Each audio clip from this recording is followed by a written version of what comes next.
நான் 5ஆம் வகுப்பு படிக்கிறேன். ஊராட்சி ஒன்றிய தொடக்கப்பள்ளி பாப்பிச்செட்டிப்பட்டு.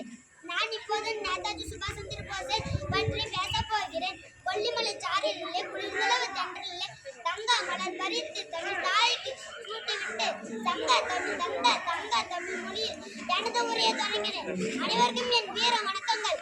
இப்போது நான் பேச வந்திருக்கும் தலைப்பு எனக்கு பிடித்த விடுதலை பாராட்டு வீரர் நேதாஜி சுபாஷ் சந்திர போஸ். ரத்தம் கொடுங்கள், நான் சுதந்திரம் தருகிறேன் என்ற பேச்சு ஒவ்வொரு இந்தியர்களிடமும் சுதந்திர உணர்வை தட்டி எழுப்பியது. இந்த வீர வசனத்தின் சொந்தக்காரர் வேறு யாருமில்லை, அவர் தான் நேதாஜி சுபாஷ் சந்திர போஸ். ஆங்கிலேயர் ஆட்சியில் கலெக்டராக வேலை பார்க்க முடியாமல் அவர் தான் பெற்ற ஐசிஎஸ் பட்டத்தை வாங்காமலே லண்டனில் இருந்து இந்திய திரும்பினார்.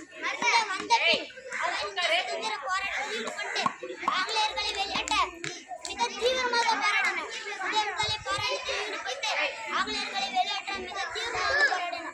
இந்த தேச ராணுவத்தை உருவாக்கியதில் 50,000 பேர். அவர் உருவாக்கிய இந்த தேச ராணுவத்தில் பெண்கள் படை மற்றும் தற்கொலை படை இருந்தது. இந்த படைகளிடம் ஆங்கிலேய ராணுவம் சரணடைந்தது. நேதாஜி சுபாஷ் சந்திர போஸ் மூலமாக இந்திய சுதந்திரம் வழிமன்று மக்கள் அனைவரும் நினைத்தனர். ஆனால் சூழ்நிலை மாறியது. நேதாஜிக்கு பின்னடைவு ஏற்பட்டது. இருப்பினும் 1947ஆம் ஆண்டு ஆகஸ்ட் 15ஆம் நாள் காந்தி வழியில் இந்திய விடுதலை பெற்றது.